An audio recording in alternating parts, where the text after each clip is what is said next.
Bonjour, je suis ravie de vous retrouver à Megève, village-station au charme atypique et unique, situé dans le département de la Haute-Savoie. Alors vous savez que j'ai l'habitude de vous emmener à la rencontre de personnages incontournables et particulièrement authentiques. Eh bien nous avons rendez-vous aujourd'hui avec Adrien Duvillard, figure emblématique du ski français, avec qui nous passerons un délicieux moment à retracer sa vie d'hier à aujourd'hui. Puis nous rejoindrons Laurent Grosset, cocher de père en fils, qui nous fera découvrir Megève en calèche. Enfin, nous retrouverons le célèbre sculpteur Pierre Margarat, qui nous fera partager sa passion pour l'art. Voilà, alors si ça vous dit, eh bien c'est parti!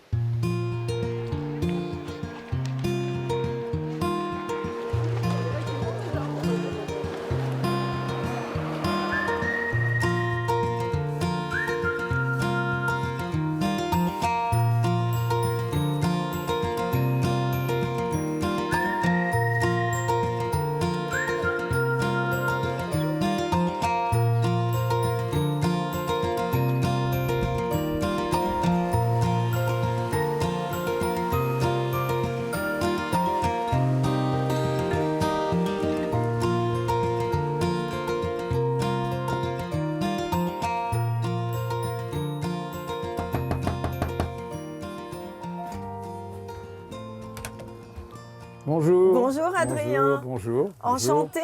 Un plaisir de vous recevoir à la maison. Ben, merci beaucoup. Voilà. Là, je suis vraiment, alors pour le coup, à la maison dans votre chalet. Hein. Eh bien voilà, oui, c'est le chalet, oui. Ben entrez. Eh ben, merci, merci. Entrez. Je vous laisse refermer la porte. Je referme la Allez, porte. super. Oui, on va. Adrien, je suis ravie. Merci. C'est un honneur pour moi d'être assise sur votre canapé à côté de vous. Je suis quand même à côté d'une figure emblématique du ski alpin français. Et j'ai envie que vous me parliez de votre histoire. Vous avez sorti des photos. J'aimerais qu'on retrace tout ça ensemble et qu'on parle aussi de Megève où vous êtes installé et où apparemment vous êtes ici depuis des générations. Oui, des générations, à peu près. Les écrits, les actes notariés que j'ai retrouvés datent de 1600 à peu près. Donc c'est incroyable. Ça fait quand même déjà pas mal de temps, quoi. Alors il y a plusieurs familles, bien sûr, sur Megève, que vous connaissez bien. Oui, il y a pas mal de familles de Megève, comme les Grosset, les Morand, les Soquet, les Allard, qui sont parmi les familles les plus importantes, ou du moins qui ont le plus de noms dans le milieu, en tout cas sur Megève. Voilà, ouais, oui. Exactement. Alors, moi, j'aimerais qu'on parle de votre parcours. Vous avez été champion, pour moi, du monde, bien sûr, en 63, en 65 et en 69, mais c'est une période où vous n'étiez pas en France. Non, c'est une période où j'avais abandonné l'équipe nationale depuis 1962 parce que j'en avais un peu marre d'aller toujours aux mêmes endroits et je voulais voir quelque chose de nouveau, apprendre l'anglais et donc j'ai décidé d'aller faire ces compétitions internationales de ce qu'ils appelaient à ce moment-là professionnel. Une fois que vous avez gagné un endroit, c'est bon, c'est fait. On n'a pas besoin d'y aller 2 fois ou 3 fois, quoi, je veux dire. J'imagine bien. Pour nous, on ne gagnait pas d'argent là-dedans quand même. Hein. On était absolument pas d'argent, quoi. Ben non, malheureusement. On a commencé à avoir des aides un peu financières, mais qui étaient très très faibles dans les années 60, quoi. Avant, on ne touchait rien du tout, quoi. Donc, il fallait qu'on travaille en tant que moniteur. Au moment des vacances, on était tous moniteurs de ski, ou du moins on enseignait comme moniteur de ski, pour se faire un peu d'argent, pour pouvoir quand même skier, voilà, et partir, quoi. On va quand même parler de l'équipe de France, évidemment. Donc si on parle de date, c'est pareil, vous y étiez de 53 à 62. Vous venez de le dire, après vous avez décidé de partir. Là, vous avez remporté quasiment toutes les grands classiques de descente à cette époque et du combiné. Oui, parce que c'était regroupé en même temps. Quand on faisait la descente, tout le monde faisait le slalom aussi, quoi. Du moins pendant une certaine période. Ensuite, on a autorisé un peu les slalomeurs à ne faire que le slalom, mais enfin, ça a pris un certain temps. Effectivement, j'ai gagné toutes les grandes classiques, à l'exception de Wengen, qui est resté pour moi une péripétie, je dirais, dans ma vie, assez amusante d'ailleurs, parce que la veille de la course, il a neigé. Il est tombé 30 cm de neige. Et j'avais un passage un peu spécial avant le passer sous le train. Je passais tout à fait à droite, je montais sur la bosse et je piquais directement dessous. Et quand je suis arrivé ce matin-là à la course, parce qu'on n'avait pas fait la descente avant, j'avais tout d'un coup 30 cm de neige parce que les Suisses n'avaient pas donné ce passage. Mais non. Et donc, ça m'a complètement arrêté pratiquement. Donc, j'ai fini, je ne sais pas combien d'ailleurs. Voilà, il y a quand même des anecdotes, vous vous souvenez. Alors, est-ce que le fait d'être ici vous a donné l'amour du ski? Comment c'est venu en fait? Pourquoi, sortie de l'école, vous fonciez à fond les ballons pour aller faire du ski? Qu'est-ce qui vous a permis de faire ça? Ce qui s'est passé, c'est que la baronne de Rothschild, qui était à Saint-Moritz, a demandé à son moniteur, qui était à ce moment-là un moniteur autrichien, de trouver quelque chose en France parce qu'il y avait trop d'Allemands à Saint-Moritz. Donc, elle a voulu trouver un autre endroit et ce monsieur a fait voir plusieurs endroits à Madame la baronne et elle a décidé de s'installer ici sur le plateau du Mont d'Arbois. Et donc, ils ont racheté la montagne et ils ont donc racheté du terrain aux paysans du coin, c'est-à-dire d'une part mon grand-père, d'autre part le cousin de mon grand-père et d'autre part M. Conseil. Et ils ont donc racheté pas mal de terrain. Et ce qui fait qu'en échange, et ensuite ils ont construit un téléphérique en 1933-34, et donc on a eu le droit d'utiliser la remontée gratuitement. C'était un sacré et donc ça, avantage. c'était surtout la semaine, parce que le samedi et dimanche, comme c'était une benne très petite, il fallait laisser la place aux touristes. Donc on n'avait pas le droit de skier le samedi et le dimanche, mais les autres jours, on pouvait skier. Et surtout, moi, ce qui m'a permis de skier surtout presque tous les jours, parce que quand je rentrais de l'école assez vite, je rentrais vers l'école à 4h20, à 4h30, j'avais mangé, et entre 4h30 et 5h, je faisais 2 descentes, la plupart du temps, la dernière avec les pisteurs, voilà. Et dans des conditions de neige qui étaient quand même difficiles. Et je crois que ça... Du coup, cette passion du ski est venue pour vous et vos frères? Oui, en plus du fait que mon père était déjà moniteur. Donc, il est aussi diplômé moniteur. Et donc, il y avait, avant le téléphérique, il y avait une sorte de petit traîneau, un traîneau sur lequel on devait mettre à peu près 8 à 10 personnes et qui était tiré par un moteur de voiture, là, à côté du départ de la télécabine actuelle. Ça, et c'était mon oncle qui dirigeait ce système-là. Ça, c'est magique. Vous nous avez sorti des photos. On vous voit là, justement, une photo avec votre papa et vos frères. Oui. Alors, ça, c'est mon père. Voilà. Ça, c'est Henri, le dernier des frères, qui avait justement gagné la descente de la première neige à Val d'Isère. Ça, c'est Georges, qui était encore à l'équipe de France de ski à ce moment-là. Non plus, il n'y était plus, mais il a été, lui, à l'équipe de France. Et ça, c'est moi qui suis là, mais c'est une photo de famille, voilà. Et puis alors, il y en a une autre qui me plaît énormément parce qu'on sent votre hargne, on sent la fougue, l'envie de gagner. Quand on voit votre visage sur cette photo, c'est juste incroyable. Et surtout de voir les équipements d'hier qui sont forts, évidemment, par rapport à aujourd'hui, l'évolution. Alors, vous avez aussi contribué à ça avec une grande marque. Oui, bien sûr, j'ai travaillé avec Rossignol au développement des skis de descente, les allées 60. Ça, on ne le savait pas à ce moment-là, mais le fait de fabriquer des skis métalliques, on s'est aperçu qu'ils allaient plus vite que les skis bois, parce qu'ils n'avaient pas le même type de vibration. Et à ce moment-là, il n'y avait aucune étude de fait dans ce domaine-là. Vous avez une photo, je crois, avec qui vous êtes plusieurs champions. Voilà, oui, il y en a une ici, là où on est. On vous voit. Ça, c'est Léo Lacroix, ça, c'est moi, ça, c'est Jean-Claude Killy, et ça, c'est Émile Viola. Je pense que c'était en 61, en 62. Il ne devait pas faire très beau. On n'avait pas dû faire une très bonne course, à mon avis, parce qu'on n'était pas très heureux. On s'en allait comme ça, là. Ouais, en tous les cas, ça, c'est une photo exceptionnelle. Mais avec c'est tous ces champions. Ah oui, c'est assez exceptionnel. C'est beau, ça. Il y en a une autre. Alors, moi, j'adore les photos. Je les regarde, je les prends. Là, par contre, vous êtes heureux. Sur celle-ci, en tous les cas. Voilà, oui. Là, on vous voit bien, on vous voit bien avec le grand sourire. Là, c'est vraiment vous. Oui, je pense que c'est 60, ça, quand j'ai dû gagner la descente. Perry a dû faire 3e, je crois, ou 4e. Merci pour toutes ces photos, pour d'avoir retracé votre histoire. Oui, mais moi, ça m'a bien fait plaisir aussi. C'est bien parler de Megève aussi. C'est vrai. Et je crois que je continuerai tant que je serai de manière à aider le développement de Megève, parce que ça me paraît important, surtout un développement bien adapté, qui ne soit pas outrancier, mais quand même qui soit toujours très accessible aux gens.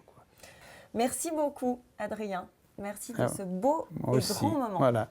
À très bientôt, j'espère. À bientôt. Allez, merci beaucoup.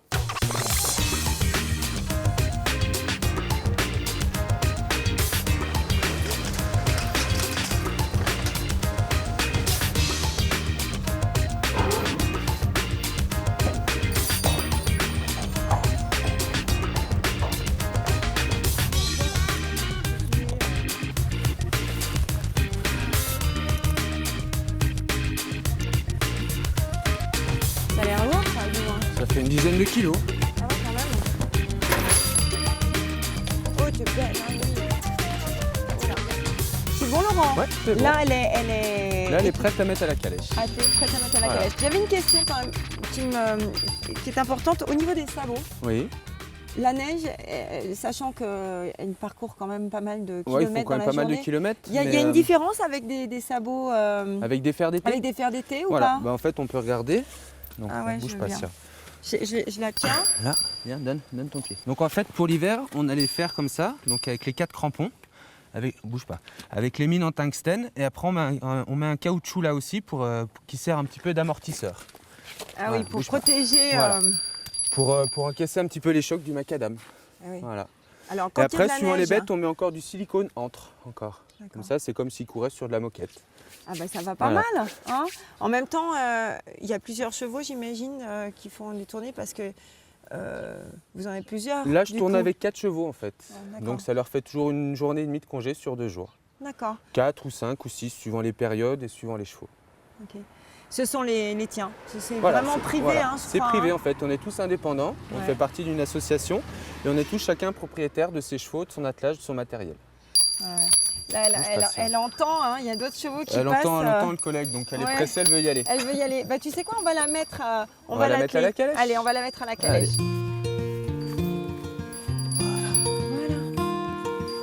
Voilà.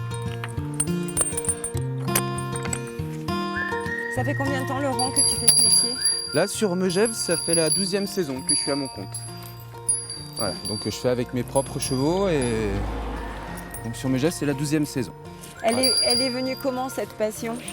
Bah ça c'est, je crois que c'est un petit peu comme Obélix, je suis tombé dedans en étant petit. Parce que on a toujours eu des chevaux déjà à la campagne, parce que mes parents ont une ferme. Donc on a toujours eu des chevaux et quand j'étais petit, je travaillais déjà à la ferme avec. D'accord. Et là, c'est ce qu'on fait plus à l'heure actuelle. Parce que maintenant, c'est tout mécanisé, il faut de plus en plus d'animaux et on a de moins en moins de temps. Parce qu'on a tous une double activité à côté. Donc maintenant, il faut toujours aller de plus en plus vite. Bah, je vois que c'est vraiment un peu speed, mais en même temps, il y a des clients qui attendent au centre de Megève. Voilà, on C'est va, un peu normal. on va aller les chercher. Ouais, ah, dis donc. Donc on est parti? J'ai quand même le privilège d'être devant là. Ah ouais, on est parti. J'ai pris mes gants parce que j'avais peur d'avoir un peu frais. Attends, les voitures, ils vont s'arrêter. Il y a toujours eu des calèches ou pas? Oui aussi. Sur Megève, il y en avait déjà à l'avant-guerre. D'accord. Voilà, qui servent essentiellement de taxi. Donc la station avait donné ça aux agriculteurs pour l'hiver. Et Ouais. alors toi, c'est de génération en génération ou pas? Parce que Voilà, moi pour l'instant, je suis la 3e génération.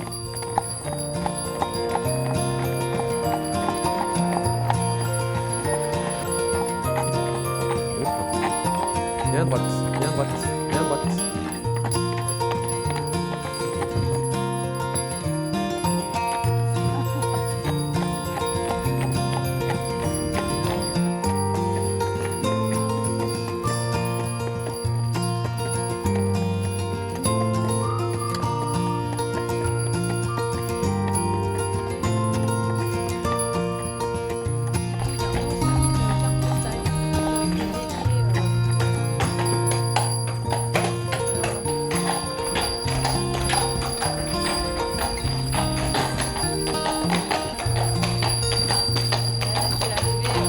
Voilà.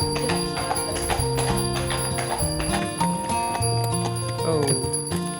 Et donc nous voilà arrivés dans le centre de Megève où c'est qu'on stationne pour attendre le client. Bah, écoute, Voilà, génial. place de l'église, à la mairie. Et voilà. Et j'aimerais bien que tu me parles un peu de Megève avant parce que ça a dû bouger cette place. Ah bah Megève a beaucoup changé parce que c'est vrai que c'est quand même, on va dire, elle a pris de l'ampleur depuis, on va dire depuis plus de 40 ans.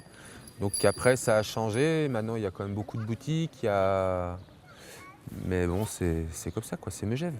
Et ça t'arrive d'attendre très longtemps un client quand vous êtes positionné Oui. ou alors c'est en fonction de... Bah c'est en fonction Du des monde. saisons, mais ça arrive des saisons, on attend très très longtemps quoi. Des fois on peut attendre 2 heures, 2 heures et demie de temps sans bouger. On voit tes collègues qui bougent, on verra un petit peu tout à l'heure le mouvement qu'il y a dans Megève, mais c'est vraiment atypique ici quoi. Là Voilà, ça en commence plus le à clocher bouger. qui sonne là, c'est Ouais. c'est super quoi. Hein, je suis d'accord. C'est Megève. D'accord avec toi, c'est Megève, exactement. On va laisser ce mouvement passer, je trouve ça super beau. Je vous laisse regarder parce que c'est vraiment très très joli. Un petit.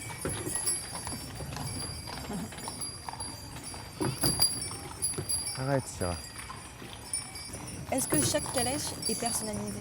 Bah, chaque calèche est personnalisée, chacun fait ses dessins. Comme moi, la mienne, elle est sculptée. Il y en a une là-bas qui est pyrogravée, d'autres qui ont des peintures. C'est toi qui l'as sculpté? Non, c'est tous des artisans du coin qui me l'ont fait. D'accord. Sur la porte là, vous avez une fermière qui traîne une vache. Sur l'autre côté, vous avez le fromager qui fabrique avec le chaudron. Et derrière, vous avez l'ancêtre du chasse-neige, le triangle qui était tiré par les chevaux. Ah, raconte-moi ça. Parce qu'en fait, au départ, avant que ça soit tout mécanisé, les gens regroupaient des fois 1 ou 2 chevaux dans le village et prenaient un gros triangle en bois, comme ce qui est sculpté derrière, et ils déneigeaient pour emmener les enfants à l'école ou aller porter le lait. Comment ça se passait à l'époque? Les calèches étaient déjà sur roues comme Non. ça? Non, là, les calèches sont toutes sur roue depuis une trentaine d'années. Avant, c'était carrément le traîneau, donc avec les lugeaux. Mais maintenant, avec le progrès, c'est tout de suite déneigé, salé, et puis on a eu quelques années sans trop de neige. Donc maintenant, on a les calèches. Après le traîneau, ils servaient d'un sulky, comme on a vu ce matin, ce qu'ils appelaient une dresseuse. Donc ils mettaient la famille dessus et les bagages dedans, et ils emmenaient on va dire comme à cette époque, quand les routes étaient dégagées. C'est pas compliqué pour vous quand il y a beaucoup de neige avec les roues justement comme ça? Non. Non, pas du contraire. tout. Après, c'est sûr que c'est comme une voiture, il faut faire gaffe parce que ça glisse, mais on a le 4x4 permanent devant, donc il n'y a pas de souci. Si on n'arrive pas à aller à une résidence à cause de la neige avec un cheval en voiture, c'est même pas la peine, même le meilleur 4x4. Ça ne passe pas. Non. Eux, ils savent. Ah, et puis quand on voit la puissance qu'ils ont, c'est ce que je disais aux gens. Au départ, le cheval, c'était le tracteur de la maison. Et maintenant, c'est le copain de l'homme. Il a un petit coup de collier à donner pour la saison. Et après, là, il lui reste un petit mois de travail par alternance. Et après, elle va aller au pré jusqu'à cet été, ou peut-être que cet été, elle va peut-être passer encore son été en alpage. C'est une façon aussi de les dresser finalement, de les faire travailler sur plusieurs saisons comme ça? Bah oui, parce que justement, en fait, une saison, on voit des chasse-neige, une saison, on voit des camions, on voit tout plein de choses, tout plein de choses différentes, quoi. Il faut les habituer Voilà. et aux gens qui sont autour, et aux voitures, Voilà, et à à tout tout. ce qui se passe. Voilà. Quoi. Ça reste l'authenticité là, hein. C'est important d'avoir les calèches. Bah il faut quoi. Les calèches à Megève, c'est l'image. Megève sans calèche, c'est plus Megève. Ça serait pas Megève. En tous les cas, moi j'ai passé vraiment un super bon moment, je te remercie. Si, c'était sympa, le soleil, tout ça, on était bien. On a de la chance, ça c'est vrai qu'on n'a pas eu froid, on a eu le soleil. Merci beaucoup Laurent. Bah, de rien, c'était un plaisir. Est-ce que tu es d'accord de me balader encore un tout petit peu comme ça, je m'avance encore avec toi et on se quitte un petit peu plus loin? Il n'y a pas de problème, avec Génial. plaisir. On est parti. Merci beaucoup.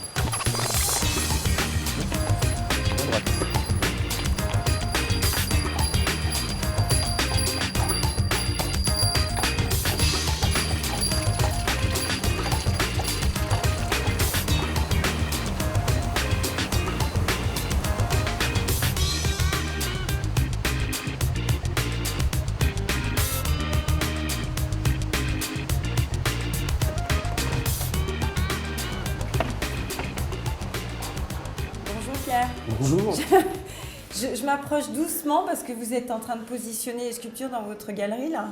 Oui, j'essaie de les mettre, qu'elles aient un éclairage agréable, parce que la sculpture, c'est quelque chose qui demande toujours... c'est beaucoup plus difficile à placer qu'un tableau. On joue beaucoup sur la lumière avec une sculpture. Vous êtes un mèche-vent d'adoption, vous n'êtes pas né ici, mais ça fait combien d'années que vous êtes là?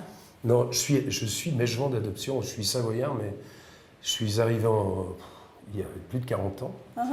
Et je suis arrivé j'étais quand même encore gamin. Et puis je me suis trouvé un village qui m'a complètement captivé, C'était tout ce que je rêvais depuis mon enfance. J'avais toujours pensé que je vivrais dans un village de montagne avec des pâturages, des sapins, des chalets. Comment elle est venue cette passion pour la sculpture, Pierre? Ah ben moi, c'est tout gamin, j'aimais bien dessiner. J'étais un passionné de dessin. Et puis j'aimais beaucoup le bois, la matière, le bois, la pierre. Je savais que j'étais attiré par ces ambiances de chaleur d'atelier. Mais bon, je ne savais même pas que le métier de sculpteur en était un. Et puis je me suis retrouvé, le hasard de la vie, chez un maître sculpteur. Et j'ai travaillé 4 ans, c'était plutôt proche de l'artisanat. J'étais très jeune, hein, je parle de ça de 14 à 19 ans. Et puis après, à 19 ans, je me suis lancé là-dedans à corps perdu en étant persuadé que tout le monde avait besoin d'une sculpture chez soi. Et je crois que l'inconscience que j'avais à cette époque a fait que j'en ai vécu toute ma vie jusqu'à maintenant. C'est beau et que ça continue. C'est surtout ce que j'espère. C'est clair. C'est quand même un long combat. Ouais, c'est vrai que c'est pas forcément évident. Qu'est-ce que vous ressentez quand vous sculptez du bois, par exemple, du marbre y a une grande différence déjà, ne serait-ce que non, pour moi. Parce que le marbre est plutôt froid, le bois c'est quelque chose de. Non, bien sûr, la matière est différente, mais le marbre, c'est une matière magnifique pour un sculpteur. C'est une matière qui... Et quand on fait de la taille directe, comme je fais, parce que le problème des sculpteurs qui faisons, c'est-à-dire on enlève de la matière pour laisser l'essentiel. Et là, on n'a pas le droit à l'erreur. C'est un peu comme un comédien qui fait du théâtre et un autre qui fait du cinéma, où il peut reprendre des prises. Nous, on est vraiment, on est sur un fil, on est en équilibre sur un fil, les sculpteurs de taille directe. Vous avez des thèmes qui sont plus précis que d'autres, j'ai l'impression, parce qu'on voit beaucoup de femmes dans vos sculptures. Oui, mais ça, c'est mes thèmes, c'est bien entendu la femme, le couple, les histoires de la vie, quoi, des humains sur la Terre. J'ai toujours aussi, dans mes verticalités comme ça, même quand ça devient beaucoup plus abstrait, ça rejoint toujours quand même, j'aime beaucoup la musique, comme je vous le disais tout à l'heure, et c'est toujours dans cet esprit de musical, de cathédrale, de cordes, de verticalité. Ce que je recherche toujours, c'est un certain équilibre dans les lignes et dans les volumes pour arriver à une harmonie. Et c'est un peu ma recherche. Vous avez fait, je rebondis sur une chose par rapport à Megève. Vous avez fait des sculptures assez importantes. Quelle est celle qui vous a le plus marqué, par exemple ? J'en ai plusieurs. Hein. J'ai fait, au tout début, j'ai fait la sculpture pour la place Baronne de Rothschild, vers l'Office du tourisme, en marbre. Ensuite, j'ai fait beaucoup de sculptures pour le groupe Sibuet. Et puis, j'ai fait aussi pour les 75 ans du fuseau, le Fusala, le bronze qui donne sur la place. Sur Megève, ils vous ont fait une très très belle commande aussi pour 2012. Enfin, c'est pas vraiment une commande. Ah, alors, comment c'est venu ça ? C'est un don que je fais à la commune pour fêter la création musicale de la chanson française la plus connue au monde, qui s'appelle My Way, comme d'habitude, qui a été composée, les paroles de Claude François et la musique surtout de Jacques Revaux. Et donc j'ai eu l'idée, pour lui rendre hommage à Jacques, de créer une sculpture. Bon, la commune m'a dit OK. Elle sera monumentale, cette sculpture ? On ne peut pas parler quand même de monumentale, mais ça va faire 8 mètres environ de long. Oui, c'est bien. 4 mètres de haut. C'est toute une belle histoire qui va se prolonger ensuite, parce que j'ai fait quand même des œuvres de temps en temps importantes dans la région parisienne. J'ai fait il y a 20 ans la sculpture des Jeux Olympiques d'Albertville, j'ai fait le mémorial du Mont Blanc, j'ai fait une sculpture devant le lycée de Cluse. Donc j'ai un peu des routes de la sculpture dans la région. Mais l'année prochaine, ça sera vraiment basé sur Megève. Et je pense qu'il y aura non seulement cette sculpture qui va être inaugurée, mais aussi toute une série d'expositions dans différents endroits qui sont chers à mon cœur. Voilà. Oui, je réunis environ 150 sculptures. Hein. Ça va être un gros... C'est énorme. Enfin, une petite pièce. Pas que... Enfin, c'est énorme quand même, 150 sculptures, c'est énorme. En tous les cas, merci beaucoup. C'est vraiment infiniment gentil pour votre accueil. Et voilà, on reste en admiration devant ces sculptures. Revenez quand vous voulez, vous êtes les bienvenus. Super, merci, avec plaisir. Au revoir Pierre.